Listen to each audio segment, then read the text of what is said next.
Hello students, I am Dr. Vinod Kamble. In this video, we are going to see the layout of a business letter. मतलब जब हम लोग किसी को business letter लिखते हैं, जैसे कस्टमर को हम लोग लेटर लिख रहे हैं या बैंक को लेटर लिख रहे हैं हम लोग या फिर शेयर होल्डर्स को लेटर लिख रहे हैं, तो ये सबको बिजनेस लेटर बोला जाता है। तो ये बिजनेस लेटर का स्ट्रक्चर कैसा होना चाहिए, उसके अंदर क्या क्या पार्ट्स होने चाहिए, वो हम लोग यहाँ पे पढ़ने वाले हैं। तो बिजनेस लेटर में सबसे पहले होता है कंपनी लेटर हेड या जिसको हेडिंग बोलते हैं। फिर उसके नीचे होता है डेट, उसके ही सामने रेफरेंस नंबर होता है। देन इनसाइडर एड्रेस, उसके नीचे मिडल में सब्जेक्ट होता है। फिर सैल्यूटेशन, फिर होता है बॉडी ऑफ लेटर, ये काफी इंपॉर्टेंट पार्ट होता है लेटर का। उसके बाद में कॉम्प्लीमेंट्री क्लोज और सिग्नेचर, और एंड में होता है एनक्लोजर। तो ये जो बिजनेस लेटर का लेआउट है या स्ट्रक्चर है, उसका हर एक जो एलिमेंट है उसको हम लोग यहाँ पे डिटेल में पढ़ने वाले हैं। सबसे पहले होता है हेडिंग। नो हेडिंग के अंदर देखो क्या क्या होता है, तो कंपनी का नाम, address, telephone number, fax number, email ID, website, CIN number. तो ऐसा एक A4 साइज पेपर रहता है जिसके ऊपर यहाँ पे टॉप में कंपनी का नाम और कंपनी के जो दूसरे कम्युनिकेशन के डिटेल्स है वो लिखे रहते हैं। कभी कभी ये डिटेल जो होते हैं यहाँ पे बॉटम में भी हो सकते हैं, पर मोस्टली ये डिटेल जो होते हैं वो यहाँ पे टॉप में होते हैं। बाकी ये पूरा पेज जो होता है वो ब्लैंक होता है ताकि कंपनी वहां पे जो भी लेटर लिखना चाहती है वो लिख सकती है। ये जो हेडिंग होता है इसको ही हम लोग लेटर हेड भी बोलते हैं। और ये लेटर हेड या हेडिंग जो होता है वो बिजनेस लेटर का काफी इंपॉर्टेंट पार्ट होता है, जिसकी वजह से जो भी सेंडर है उसका नाम और उसके जो भी कॉन्टैक्ट डिटेल्स होते हैं वो रिसीवर को पता चलते हैं। तो जैसे मैंने आपको बताया कि ये जो कंपनी के डिटेल्स है वो ऑलरेडी एक पेज के ऊपर प्रिंटेड होते हैं जिसको लेटर हेड बोला जाता है, और फिर बाद में कंपनी यहाँ पे जिनको भी लेटर लिखना है वो लिख सकते हैं। अभी देखो हेडिंग में क्या क्या लिखा रहता है, तो जैसे टॉप में यहाँ पे कंपनी का नाम लिखा रहेगा, जैसे टाटा मोटर्स लिमिटेड, या यहाँ पे देखो मैंने लिखा हुआ एबीसी कंपनी लिमिटेड। जो भी आपको एग्जाम में नाम दिया रहेगा वो लिखना है, या फिर आप आपके हिसाब से जो भी नाम आपको पसंद है वो लिख सकते हो। फिर बाद में यहाँ पे एड्रेस दिया हुआ है, यहाँ पे आप देख सकते हो मैंने भी यहाँ पे एड्रेस लिखा हुआ है। उसके बाद में सीआईएन नंबर होता है, वो सीआईएन नंबर आपको यहाँ पे मेंशन करना है। फिर टेलीफोन नंबर और fax number, email address, website. तो ये सारे डिटेल जो होते हैं वो हेडिंग के अंदर लिखे हुए रहते हैं। दूसरा पार्ट है डेट का। नाउ डेट जो होता है वो राइट हैंड साइड में हेडिंग के नीचे लिखा रहता है। डेट जो होता है उसके अंदर डेट, मंथ और ईयर ये मेंशन किया रहता है। और लेटर जो होता है वो डेट के बिना इनकम्प्लीट होता है। बिकॉज जब भी हम लोग किसी को लेटर भेजते हैं, अगर फ्यूचर में वो लेटर हमको देखना है तो हमको पता चलना चाहिए कि ये लेटर कब आया था। तो डेट अगर नहीं होगा तो हमको पता नहीं चलेगा कि ये लेटर कब आया था, तो डेफिनेटली डेट के वजह से ये लेटर जो इनकम्प्लीट है। डेट जो होता है वो एक इंपॉर्टेंट पार्ट होता है लेटर का, बिकॉज ये as a legal evidence act करता है। मतलब कोर्ट में अगर हम लोग को ये लेटर कभी भी प्रेजेंट करना है एज अ लीगल एविडेंस, तो उसके लिए डेट जो होता है काफी जरूरी होता है। जैसे कि सपोज हमने किसी कस्टमर को पेमेंट के लिए रिमाइंडर लेटर भेजा है, जिनको हमने उधारी में गुड्स बेचे थे, और वो पर्सन जो 1 साल से हमारा पेमेंट हमको पे नहीं कर रहा है, तो हम लोग उस केस में वो पर्सन के ऊपर कोर्ट में जाके केस फाइल कर सकते हैं। और फिर कोर्ट में हम लोग वो जो लेटर है उसको as a legal evidence present कर सकते हैं। सो डेट काफी इंपॉर्टेंट होता है। डेट की वजह से पता चलेगा कि वो पर्सन जो है उसको हमने कब लेटर भेजा था, कितनी बार हमने उनको रिमाइंडर दिया था, और फिर भी वो पर्सन ने पेमेंट किया हुआ नहीं है। तो ये डेट जो होता है काफी जरूरी होता है, बिकॉज वो एज ए लीगल एविडेंस यहाँ पे एक्ट करता है। नाउ डेट लिखने के अलग अलग तरीके होते हैं। एक होता है ब्रिटिश स्टाइल। ब्रिटिश स्टाइल में कैसे लिखते हैं, देखो पहले डेट फिर मंथ और ईयर, जैसे 1 अप्रैल 2019। और दूसरा होता है अमेरिकन स्टाइल, जहां पे मंथ, डेट और ईयर, मतलब April 1, 2019। तो अलग अलग तरीके से यहाँ पे डेट लिखा जा सकता है, लेकिन हम लोग ज्यादातर ब्रिटिश स्टाइल को यूज करते हैं। आप लोग चाहिए तो अमेरिकन स्टाइल को भी यूज कर सकते हो। तो ये दो तरीके हैं बिजनेस लेटर में डेट लिखने के। तीसरा होता है reference number. Now reference number जो होता है वो हेडिंग के नीचे लेफ्ट हैंड साइड में लिखा रहता है, डेट के सामने। नाउ रेफरेंस नंबर जो होता है वो किसी भी मैटर के बारे में हम लोग को क्विक रेफरेंस या इंफॉर्मेशन प्रोवाइड करता है। रेफरेंस नंबर जो होता है वो नंबर्स में और वर्ड्स में भी हो सकता है। मतलब ये अल्फा न्यूमेरिकल हो सकता है, जिसके अंदर कुछ वर्ड्स आप लोग यूज कर सकते हो, कुछ नंबर्स आप लोग यूज कर सकते हो। हर एक लेटर जो आउटगोइंग होता है, आउटगोइंग मतलब हम लोग किसी को अगर लेटर भेजे तो उसमें रेफरेंस नंबर मेंशन करना जरूरी होता है। तो यहाँ पे हम लोग रेफरेंस नंबर का एक एग्जांपल देखते हैं, 91/P/2019। अब ये 91 क्या है, तो लेटर का सीरियल नंबर है। पी का मतलब क्या है, ये लेटर जो है परचेज डिपार्टमेंट का है, और 2019 का मतलब क्या है, ये 2019 ईयर का लेटर है। तो देखो रेफरेंस नंबर से हमको सारी इंफॉर्मेशन मिल गई कि ये 91 नंबर का लेटर है जो परचेज डिपार्टमेंट से बिलोंग करता है, और 2019 में ये लेटर जो है भेजा गया था। तो इस तरीके से ये रेफरेंस नंबर क्या करता है, हमको क्विक रेफरेंस या क्विक इंफॉर्मेशन जो है वो प्रोवाइड करता है, और हम लोग को तुरंत वो लेटर की इंफॉर्मेशन जो पता चलती है। अगर सपोज रेफरेंस नंबर नहीं होता और फ्यूचर में हम लोग को कोई भी लेटर अगर ढूंढना होता, तो वो हम लोग को ढूंढने में मुश्किल हो जाती। तो यहाँ पे रेफरेंस नंबर जो है लिखना काफी जरूरी होता है। Next one is inside address ना। इनसाइड एड्रेस का मतलब क्या होता है, जिसको भी हम लोग लेटर भेजना चाहते हैं, मतलब जिसको रिसीवर बोलते हैं, तो उसका नाम और एड्रेस जो होता है वो इनसाइड एड्रेस के अंदर लिखा रहता है।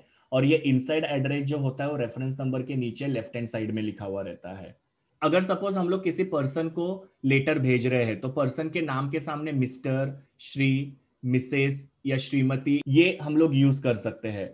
अगर सपोज किसी कंपनी को हम लोग लेटर भेज रहे हैं, तो वहां पे हम लोग मेसर्स ये लिख सकते हैं। मेसर्स कैसे लिखते हैं, M/S, उसको मेसर्स बोलते हैं। तो पर्सन के लिए हम लोग मिस्टर, श्री, मिसेस, श्रीमती ये उनके नाम के पहले यूज कर सकते हैं। और कंपनी का होगा लेटर, तो कंपनी के नाम के पहले मेसर्स, जिसमें हम लोग M/S लिखते हैं। तो उसका एग्जाम्पल देखो यहाँ पे, जैसे कि पर्सन को लेटर लिख रहे हैं जिनका नाम पल्लवी पाठारे है, तो उनके नाम के सामने वो लेडी है, इसके लिए मिसेस लिखा। फिर हमने उनका पूरा एड्रेस जो है यहाँ पे लिखा विद पिन कोड। दूसरा है, अगर सपोज हम लोग किसी कंपनी को लेटर लिख रहे हैं, तो जगन्नाथ ट्रेडिंग कंपनी ये कंपनी का नाम है, उसके सामने मैंने मेसर्स लिखा। मेसर्स मतलब कैसे लिखते हैं, M/S, और उसके बाद में उनका हमने एड्रेस लिखा। तो इस तरीके से इनसाइडर एड्रेस जो होता है, जिसके अंदर हम लोग रिसीवर का नाम और एड्रेस मेंशन करते हैं। फिर बाद में होता है सब्जेक्ट। नाउ सब्जेक्ट जो होता है उसको SUB ऐसे लिखा जाता है, पूरा सब्जेक्ट करके नहीं लिखना रहता है बिजनेस लेटर के अंदर। सब्जेक्ट से हमको पता चलता है कि ये लेटर का पर्पस क्या है, या ये लेटर के अंदर क्या लिखा है, उसका समरी जो होता है वो हम लोग को सब्जेक्ट से पता चलता है। नाउ सब्जेक्ट जो होता है उसके वजह से जो रीडर है उसको पूरा लेटर बिना पढ़े लेटर का जो मैटर है या कंटेंट है वो समझ में आता है। तो सब्जेक्ट के हिसाब से हम लोग क्या कर सकते हैं, जो भी कंसर्न सेक्शन या डिपार्टमेंट होता है कंपनी के अंदर, उनको हम लोग ये लेटर भेज सकते हैं, और ये लेटर को हम लोग क्विकली फाइल भी कर सकते हैं। नाउ कभी कभी यहाँ पे सब्जेक्ट के साथ साथ रेफरेंस लाइन भी लिखा रहता है। जैसे कि सपोज हम लोग किसी बैंक में लेटर लिख रहे हैं, तो हम लोग यहाँ पे जो भी सब्जेक्ट होगा वो लिखेंगे, और नीचे अपना अकाउंट नंबर जो होगा वो लिखेंगे। तो इस तरीके से सब्जेक्ट के साथ साथ रेफरेंस लाइन भी कभी कभी लेटर में लिखा रहता है। अभी यहाँ पे देखो सब्जेक्ट का यहाँ पे एग्जांपल दिया है, ओपनिंग अ करंट अकाउंट। तो ये सब्जेक्ट से ही हम लोग को पता चल रहा है कि वो जो पर्सन है जिसने ये लेटर भेजा उसको करंट अकाउंट ओपन करना है, उसके लिए उन्होंने ये लेटर भेजा हुआ है। तो ये सब्जेक्ट जो होता है वो तुम्हारे पूरे लेटर का एक समरी होता है। पूरा लेटर बिना पढ़े ही सब्जेक्ट लाइन से हमको पता चलता है कि लेटर किस चीज के बारे में है। सैल्यूटेशन का मतलब क्या होता है कि जो भी लेटर का राइटर होता है वो यहाँ पे रीडर को ग्रीटिंग देता है। सो लेटर को स्टार्ट करने से पहले अगर हम लोग सैल्यूटेशन लिखते हैं, तो उसके वजह से जो रीडर है उसके माइंड पे एक फेवरेबल इंप्रेशन क्रिएट होता है। ये जो सैल्यूटेशन होता है वो लेफ्ट हैंड साइड में इनसाइडर एड्रेस के नीचे लिखा हुआ रहता है। Now will see the examples of salutation, जैसे डियर सर, डियर मैडम, या फिर रिस्पेक्टेड सर, रिस्पेक्टेड मैडम। किसी पर्सन को जिसको हम लोग जानते हैं उनको अगर हम लोग लेटर लिख रहे हैं तो डियर सर और डियर मैडम लिख सकते हैं। किसी सीनियर पर्सन को अगर हम लोग लेटर लिख रहे हैं तो वहां पे रिस्पेक्टेड सर या रिस्पेक्टेड मैडम ऐसा हम लोग सैल्यूटेशन लिख सकते हैं। फिर नेक्स्ट है body of letter. Now body of letter जो होता है वो लेटर का काफी इंपॉर्टेंट पार्ट होता है, जिसके अंदर एक्चुअली जो मैसेज होता है वो लिखा हुआ रहता है। और ये बॉडी ऑफ लेटर जो होता है वो अलग अलग पैराग्राफ्स के अंदर डिवाइडेड किया रहता है। जैसे इसके अंदर फर्स्ट पैराग्राफ हो सकता है जहां पे आप आपके सब्जेक्ट मैटर को थोड़ा सा इंट्रोड्यूस कर सकते हो, और ये थोड़ा ब्रीफली आप लोगों को एक्सप्लेन करना है। और ये जो फर्स्ट पैराग्राफ है उसके वजह से पूरा लेटर पढ़ने के लिए रीडर के माइंड में एक इंटरेस्ट क्रिएट होना चाहिए। जैसे हम लोग यहाँ पे एक छोटा एग्जांपल लिखते हैं कि हमने किसी कस्टमर को पेमेंट के रिमाइंडर के लिए लेटर लिखा है, तो पहले हम लोग इंट्रोडक्शन पैराग्राफ में लिखेंगे कि आपने हमसे ये डेट को इतने गुड्स परचेस किए थे जिसका आपने इतना पेमेंट हमको किया हुआ है। तो ये फर्स्ट पैराग्राफ हो गया।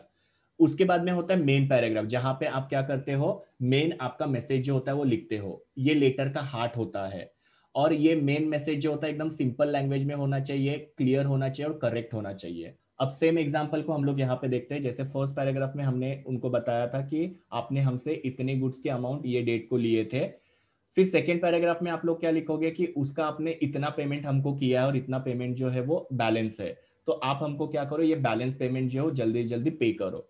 तो मेन पैराग्राफ के अंदर हम लोग को मेन मैसेज को रीडर को कन्वे करना होता है, जैसे कि हम लोग सामने वाले से जो हमारा आउटस्टैंडिंग पेंडिंग है वो आउटस्टैंडिंग क्लियर करने के लिए उनको लेटर लिख रहे हैं, तो वो हम लोग यहाँ पे मेन पैराग्राफ में लिखेंगे और एकदम सिंपल लैंग्वेज में ये सब चीजें हम लोग लिखेंगे और एकदम क्लियर और करेक्ट होना चाहिए। मतलब कि अगर उनका आउटस्टैंडिंग अगर 10,000 रुपीज है और अगर हम लोग वहां पे लिखते हैं कि आपका 20,000 आउटस्टैंडिंग है, तो ऑब्वियसली हम लोग यहाँ पे उनको करेक्ट इन्फॉर्मेशन नहीं दे रहे हैं। या हम लोग सिर्फ इतना ही लिखते हैं कि आपका आउटस्टैंडिंग बाकी है, मतलब हम लोग उनको क्लैरिटी नहीं दे रहे कि कितना आउटस्टैंडिंग बाकी है। तो जब भी हम लोग मेन पैराग्राफ लिखते हैं तो उसके अंदर हम लोग को एकदम क्लियर और करेक्ट इन्फॉर्मेशन देना जरूरी होता है। और फिर लास्ट में होता है क्लोजिंग पैराग्राफ, जिसको हम लोग कंक्लूडिंग पैराग्राफ भी बोल सकते हैं। ये थोड़ा सा हम लोग को केयरफुली लिखना है, जिसके वजह से सामने वाला पर्सन जो है उसके हिसाब से एक्शन ले। अभी ये क्लोजिंग पैराग्राफ के बारे में हम लोग सेम एग्जांपल को कंटिन्यू करके देखते हैं। जैसे हमने वो लेटर के अंदर क्लोजिंग पैराग्राफ में लिखा कि आपका जो भी आउटस्टैंडिंग है वो हम लोग को 15 डेज में, मतलब जैसे कि 31 मार्च 2021 या 15 अप्रैल 2021, ऐसे डेट वहां पे हम लोग को मेंशन करना और वो डेट तक जो भी अमाउंट ड्यू है वो पे कर दे, वैसे हम लोग उनको रिक्वेस्ट कर सकते हैं। ताकि उसकी वजह से फिर क्या होगा कि उस हिसाब से वो पर्सन जो 15 दिन में पेमेंट करने के लिए एक्शन लेगा और उनको पता चलेगा कि हम लोग को 15 डेज का टाइम लिमिट दिया है पेमेंट करने के लिए, तो वो उस हिसाब से एक्शन लेगा, मतलब वो उस हिसाब से पेमेंट जो है वो करने का अरेंजमेंट कर सकता है। तो इस तरीके से ये बॉडी ऑफ लेटर जो होता है लेटर का काफी इंपॉर्टेंट पार्ट होता है, जहां पे हम लोग हमारा जो एक्चुअल मैसेज होता है वो रिसीवर तक पहुंचाते हैं। उसके बाद में होता है complimentary close. Now complimentary close जो होता है वो लेटर का कंक्लूडिंग पार्ट होता है, मतलब वहां पे हमारा लेटर जो होता है वो एंड हो जाता है। और ये कॉम्प्लीमेंट्री क्लोज जो होता है वो बॉडी ऑफ लेटर के नीचे राइट हैंड साइड में लिखा रहता है। और ये कॉम्प्लीमेंट्री क्लोज जो होता है वो लेटर का पोलाइट एंड शो करता है। और ये कॉम्प्लीमेंट्री क्लोज जो है वो सैल्यूटेशन के साथ, मतलब ये जो डियर सर, डियर मैडम या रिस्पेक्टेड सर, रिस्पेक्टेड मैडम हम लोग लिखते हैं उसके साथ मैच होना चाहिए। अभी यहाँ पे कॉम्प्लीमेंट्री क्लोज का एग्जांपल दिया है, तो मोस्टली बिजनेस लेटर के अंदर हम लोग योर्स फेथफुली करके कॉम्प्लीमेंट्री क्लोज लिखते हैं। Next is signature. Now signature जो होता है वो लेटर का फाइनल पार्ट होता है। जो भी ऑथोराइज पर्सन है उसको कॉम्प्लीमेंट्री क्लोज के नीचे सिग्नेचर करना होता है। अगर लेटर के ऊपर सिग्नेचर नहीं होगा तो लेटर जो इनकम्प्लीट और इनवैलिड माना जाएगा। तो सिग्नेचर की वजह से हमको पता चलता है कि वो पर्सन जो है उन्होंने हमको ये लेटर भेजा हुआ है। जो भी ऑथोराइज पर्सन ने सिग्नेचर किया है उसके सिग्नेचर के नीचे वो पर्सन का नाम और उनका डेजिग्नेशन जो लिखा होना चाहिए। जैसे कि आप लोग यहाँ पे देख रहे हो कि यहाँ पे सिग्नेचर किया है, उसके नीचे मिस्टर अनंत सिंह ऐसे उन्होंने अपना नाम लिखा और अनंत सिंह का डेजिग्नेशन क्या है, कंपनी सेक्रेटरी। तो हमको पता चलेगा कि ये सिग्नेचर किसका है, क्योंकि सिग्नेचर की वजह से हम लोग को वो पर्सन जो है उसके आइडेंटिटी नहीं मिलती है।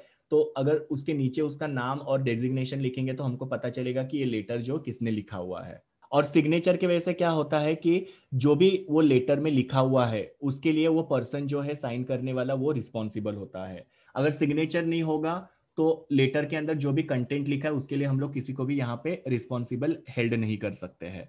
जैसे यहाँ पे एग्जांपल देखते हैं कि यहाँ पे वो पर्सन ने सिग्नेचर किया, उसके नीचे उसका नाम और उसके नीचे उनका डेजिग्नेशन। तो इस तरीके से कॉम्प्लीमेंट्री क्लोज के नीचे ऑथोराइज पर्सन का सिग्नेचर होना चाहिए, उनका नाम और डेजिग्नेशन होना चाहिए। Next is enclosure. ना एनक्लोजर का मतलब क्या होता है, अटैचमेंट। सो लेटर के साथ अगर कोई डॉक्यूमेंट या चेक हम लोग अटैच करते हैं तो उसको यहाँ पे एनक्लोजर बोला जाता है। ये एनक्लोजर जो होता है उसको ENCL करके लिखा जाता है और वो लेफ्ट हैंड साइड में लिखा हुआ रहता है। अगर सपोज हम लोग एक से ज्यादा डॉक्यूमेंट वो लेटर के साथ भेज रहे हैं या अटैच कर रहे हैं तो वहां पे नंबर्स लिखने चाहिए और हर एक जो डॉक्यूमेंट है उसका नाम मेंशन करना चाहिए और उस हिसाब से उस सीरियल में वो लेटर के साथ वो डॉक्यूमेंट को अटैच करना चाहिए। अगर इस तरीके से हम लोग यहाँ पे एनक्लोजर करके लेटर के अंदर मेंशन करते हैं तो उसकी वजह से जो भी रिसीवर है उसको वो डॉक्यूमेंट चेक करने में हेल्प होगा। जैसे कि यहाँ पे एनक्लोजर है फिक्स डिपॉजिट रिसिप्ट और उसका नंबर लिखा हुआ है, तो वो जो लेटर का रिसीवर है उसको पता चलेगा कि ये लेटर के साथ साथ मुझे फिक्स डिपॉजिट का रिसिप्ट भी मिला है। अगर एनक्लोजर लिखेंगे नहीं, और कभी कभी क्या होता है कि लेटर जब हम लोग किसी को भेजते हैं तो ट्रांसपोर्ट में वो लेटर का जो अटैचमेंट होता है वो निकल जाता है या वो डिटैच हो जाता है, तो उसकी वजह से सामने वाले को पता नहीं चलेगा कि ये लेटर के साथ एक अटैचमेंट भी था। अगर सपोज एनक्लोजर करके वहां पे लिखा है और अगर उसके साथ कोई अटैचमेंट नहीं है तो हम लोग फिर इंक्वायरी कर सकते हैं। तो एनक्लोजर ये लिखा हुआ होना लेटर के ऊपर काफी जरूरी है, जिसकी वजह से रिसीवर जो है उसको डॉक्यूमेंट चेक करने में हेल्प होती है।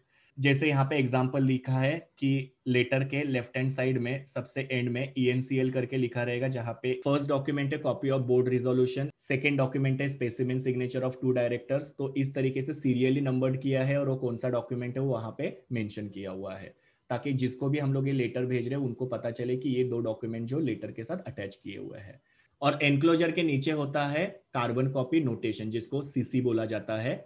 जब हम लोग एक से ज्यादा लोगों को लेटर भेजते हैं तो वहां पे हम लोग CC करके अल्फाबेट्स यूज करते हैं, और जो पर्सन को हम लोग लेटर भेज रहे हैं उनका वहां पे नाम मेंशन किया जाता है। अगर सपोज एक कोई लेटर है जो हम लोग गवर्नमेंट को भी भेज रहे हैं और एट द सेम टाइम वो हम लोग बैंक को भी भेज रहे हैं, तो हम लोग वहां पे क्या करेंगे, CC करके मेंशन करेंगे एनक्लोजर के नीचे, और वहां पे जो भी बैंक होगा उसका नाम लिखा रहेगा, तो हमको पता चलेगा कि ये लेटर जो है वो गवर्नमेंट को तो भेजा ही है, गवर्नमेंट के साथ साथ ये लेटर बैंक को भी भेजा हुआ है। और ये जो कार्बन कॉपी नोटेशन होता है वो एनक्लोजर के नीचे लेफ्ट हैंड साइड में लिखा हुआ रहता है। तो इस तरीके से हमारे बिजनेस लेटर का स्ट्रक्चर होना चाहिए, क्योंकि बिजनेस लेटर की वजह से सामने वाले पे हमारा जो बिजनेस है उसका इंप्रेशन क्रिएट होता है। अगर हम लोग इस तरीके से प्रॉपर बिजनेस लेटर का लेआउट डिजाइन करेंगे और सामने वाले को लेटर भेजेंगे, तो उसकी वजह से हमारे कंपनी के बारे में जो भी रिसीवर है उसके माइंड में एक फेवरेबल इमेज क्रिएट होगी। So this was all about layout of a business letter. Thank you students, please do like, share, comment and subscribe to my YouTube channel, and also recommend my channel to your friends. We will meet in the next video.